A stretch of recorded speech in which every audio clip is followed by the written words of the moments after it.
Okay, I want you to try a little thought experiment with me, just for a second. Close your eyes. Imagine you're in a basement club. Maybe Tokyo, maybe a squat in Berlin. It's hot, it's cramped, and the air just smells like sweat and, I don't know, burning electronics. Oh, yeah. I can picture that. And the sound. The sound is, it's terrifying. It's not a song. It's just a wall of feedback and screeching metal. It makes your teeth vibrate. It's a physical thing. It's meant to almost repel you. Sound is a weapon. Exactly. Most people would not even call it music now. Open your eyes. You're in Paris. The lighting is perfect. You're on a velvet bench. You're surrounded by the absolute elite of the fashion world. The pinnacle of luxury.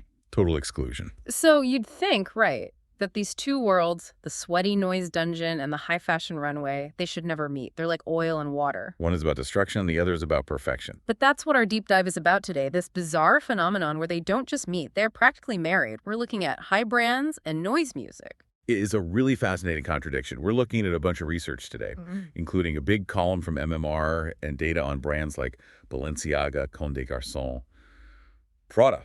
And the mission is to answer one question.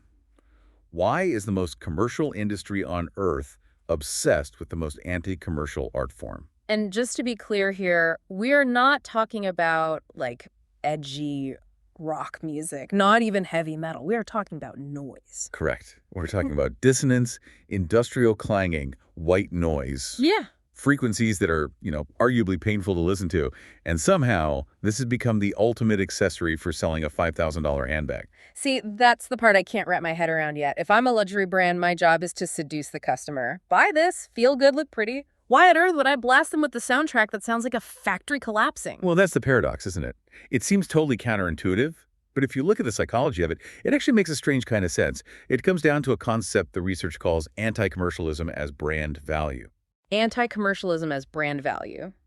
Okay, that sounds like marketing speak for we're pretending not to sell you things. It's a little deeper than that.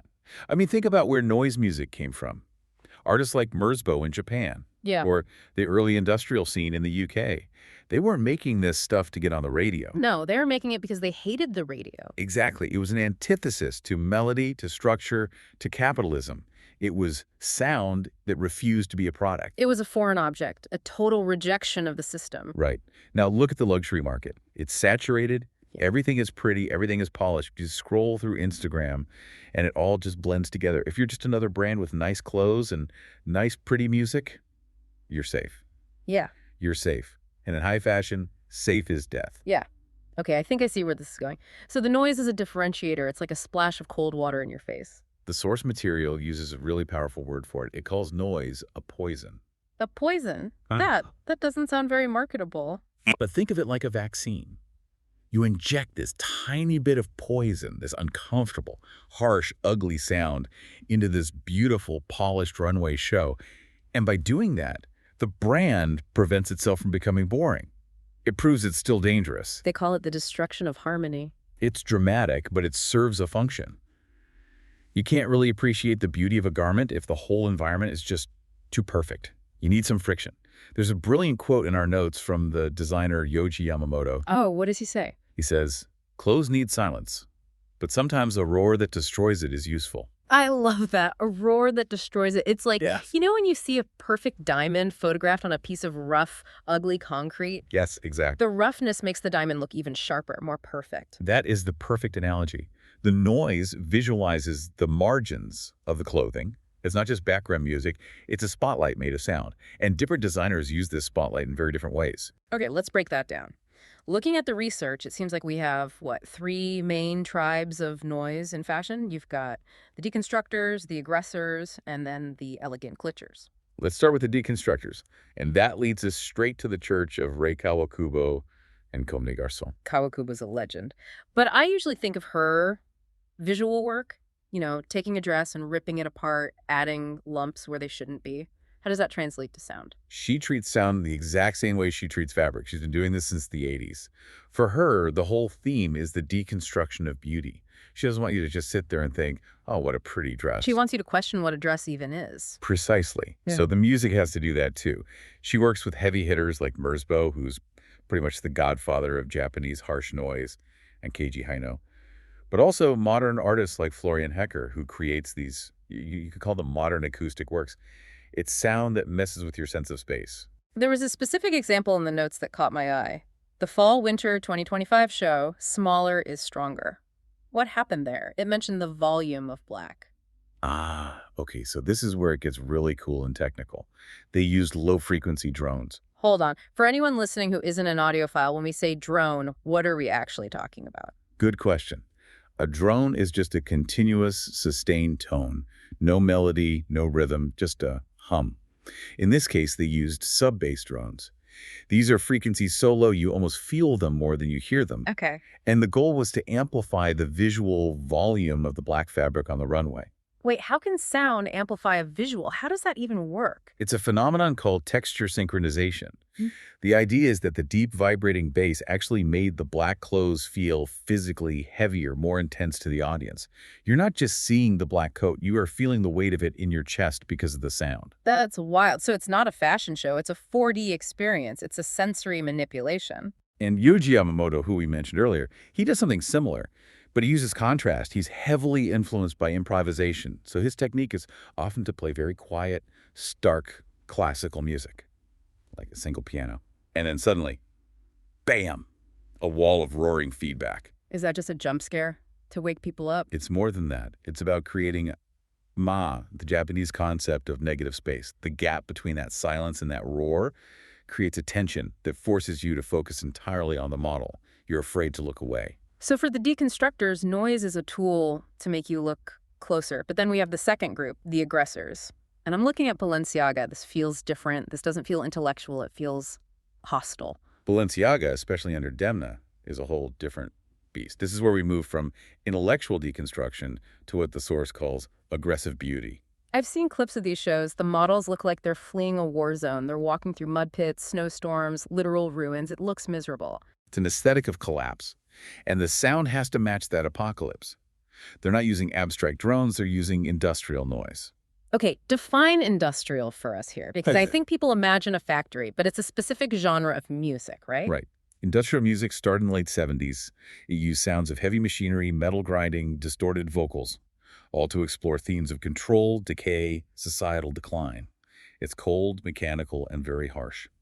Balenciaga has licensed tracks from Throbbing Gristle, the pioneers of the genre. Throbbing Gristle, I know them. Very dark stuff. Not exactly music to sip champagne to. Not at all.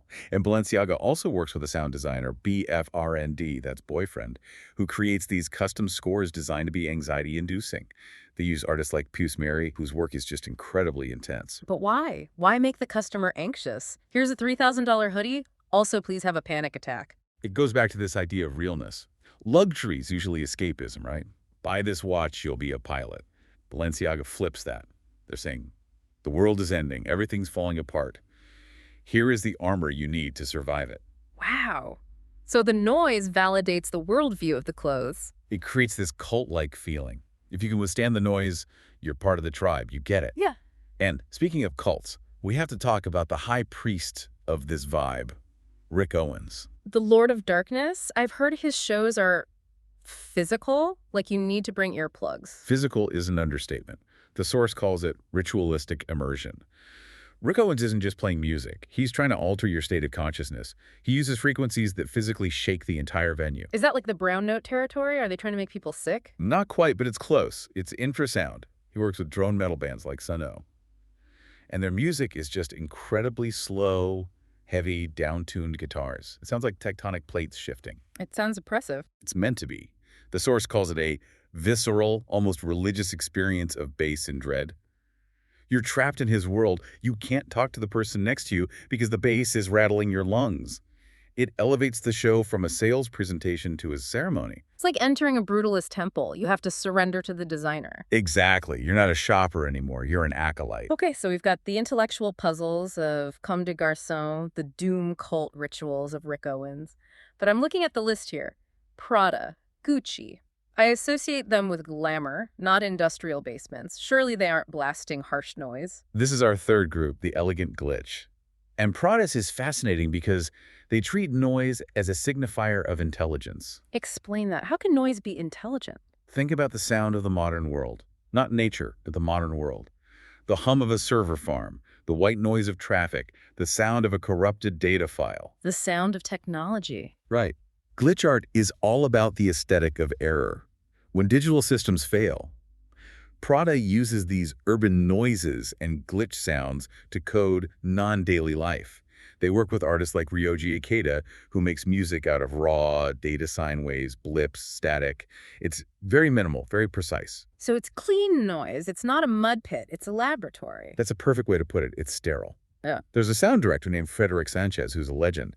He constructs these sound images for Prada that blend minimal techno with these cold city sounds.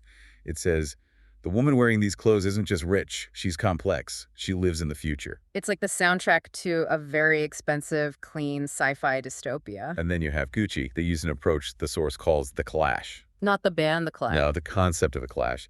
They take classical music, which signals luxury, history, and they just smash it against electronic noise. What's the point of that? Just to be jarring? It's about creating a time axis.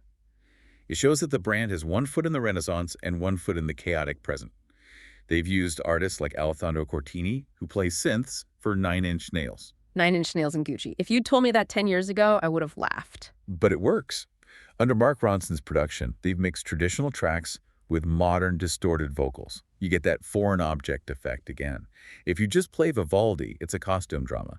If you play Vivaldi with a distorted synth glitching over it, it's high fashion. You know, this all feels like we've covered the how and the why, but I keep getting stuck on one thing that was mentioned in the source material. The elephant in the room. The hypocrisy of it all. The massive contradiction. We talked about Merzbow earlier. He's an icon.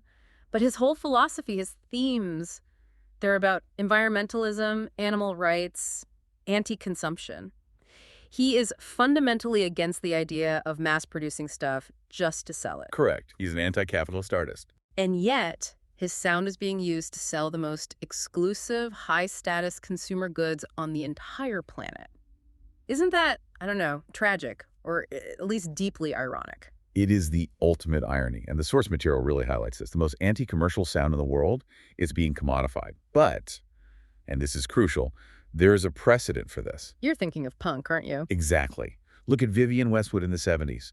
She and Malcolm McLaren took the Sex Pistols, actual anarchists, and turned that aesthetic into clothing you could buy. They literally turned rebellion into a brand value. So noise is just the new punk. In a way, yeah. Think about it. Punk has been totally digested by the culture. You could buy a Ramones t-shirt at a fast fashion store for $10. Punk isn't scary anymore. It's nostalgia. For luxury to feel exclusive and ahead of the curve, it needed a new edge. Noise provides that. That is incredibly cynical when you put it like that. It is. But it's also a necessity of the market. The report talks about high-speed circulation. Trends die so fast now. If a brand is just making nice clothes, they're easily replaced by a cheaper copycat. But if a brand provides an experience, a difficult, challenging, artistic one, that's much harder to copy. So the noise proves they're artists with a capital A, not just merchants. Exactly, even if they're using anti-capitalist art to be better merchants. There was a mention of the Japanese band Hizaka. How do they fit in? Right. Their performance videos, which are just chaos, literally smashing instruments, throwing things, were used as visual backdrops for European fashion brands. The key phrase the source uses is chaos and sophistication. Chaos and sophistication. It's a power move. You take the raw, chaotic energy of the noise artist, the wild animal, and you frame it within the sophisticated lens of the brand, the diamond cage. The animal proves you have power, but the cage proves you have control. That's a haunting image. The brand is saying, we are so powerful, we can even tame this. And it's everywhere now. Alexander McQueen used to do it. Louis Vuitton uses experimental electro, like One-Tricks Point Never. You almost can't be a top-tier luxury brand today without a weird, noisy soundtrack. So to bring this all back down to earth, if I'm a listener watching a live stream of Paris Fashion Week, what should I be listening for? Don't just tune it out as weird background noise. Listen to it as the literal heartbeat of the brand. A very distorted heartbeat. If the sound is aggressive and muddy, they're selling you protection from a dying world like Balenciaga. If it's glitchy and cold, they're selling you a high-tech future like Prada. If it's quiet and then explodes, they're selling you the deconstruction of the garment itself. It's a secret code. It is. It signals they aren't done evolving, that they're still willing to challenge you. And in doing that, they make a jacket feel like so much more than just a jacket. You know, this whole conversation leaves me with a bit of an existential question. We saw punt get eaten by fashion. Now we're seeing noise get eaten by fashion. Is Yeah. there anything left? That's the final provocation, isn't it? The machinery of luxury is a hungry beast. It has to eat the underground to stay young. Right. And if the most difficult, abrasive, anti-commercial sound in the world can be used to sell handbags, is there any true underground left? Or is everything, no matter how obscure, just a future runway soundtrack waiting to happen? I am going to be thinking about that for a while. Next time I hear a jackhammer outside my window, I'm just going to assume it's the intro to the new Balenciaga show. Don't be surprised if you see a model walking past it. Thanks for diving deep with us today. It's been loud, chaotic, and weirdly luxurious. A pleasure. Catch you on the next deep dive. Stay curious.